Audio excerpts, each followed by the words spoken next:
All right, question. What's up with fish and meat? Is it a halacha? I heard it is only because of sakana due to fish bones. If so, does it apply in all cases where there's no bones? How strict do we have to be? If some fish touches a plate with meat, so you have to throw it out. Okay. Yeah, Good question. All right, so the Gemara in Psachim, Daf Ayin Vav Amud Beis 76b in Tractate Zvachim, tells us that eating fish and meat together leads to davar acher. Leads to davar acher. Something else. Leads to something else. There's some sort of danger. Rashi says it's going to be some sort of skin affliction. And either, whatever it is, it's going to be some sort of physical ailment of eating fish and meat together. And the Gemara tells us, Gemara elsewhere tells us, Chamira sakanta meisura. We have to take danger more seriously, physical danger more seriously than spiritual prohibitions. Okay, if something is physically dangerous, you got to take that very seriously. Okay. Now, when do we not take that seriously? We know there's 3 averos, right? Murdering, idol worship, adultery, those things a person has to be willing to give up their life for.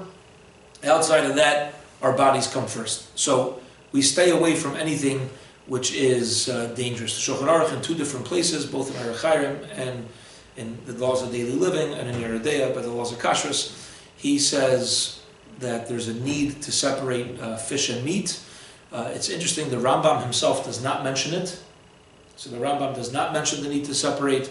The Shulchan Aruch does. The Magen Avram is lenient. The other opinions are strict. The Chassam Sofer takes a middle ground. He says that nowadays there's more capabilities of removing bones from fish. So he says there's no longer a danger. Now, is it specifically because of the bones? Doesn't seem from Rashi on the Gemara that it seems it's some sort of skin affliction. It's not really a concern that you're going to choke. Rashi even mentions like tzaras on that Gemara. But the Chassam Sofer seems to take a middle ground, and he says even if nowadays we're not sure scientifically what the danger is, but Chachamim says we have sources in the Gemara, you don't eat fish and meat, and this is one of the rabbinic decrees that once it's enacted, it remains in place. Yeah. Do the Sephardi's believe that you shouldn't eat cheese and fish together? Yeah, they have, because that's the Shulchan Aruch, but the Ramah disagrees. So we follow the Ramah as Ashkenazim, but that they also separate fish and cheese. That is true. Okay, we don't. So they don't have two mouths. Well, okay. What is the is it the same reason? It comes from this, but it's a different logic than danger. It's not danger. It's keeping fish in its own category. It's basically what they're trying to do. Now, Rav Moshe Feinstein also in his Shuvas, he writes as well that the common practice is to refrain from eating fish and meat together, and the Pischei Tshuva adds in that fish and meat also applies to fish and chicken. Okay, so it's really anything fleishiks. Now, one last thing to keep in mind on this is we do keep it separate, but we don't need to keep separate dishes. We keep separate dishes for fish, for meat and milk, because milk and meat biblically has to be kept separated.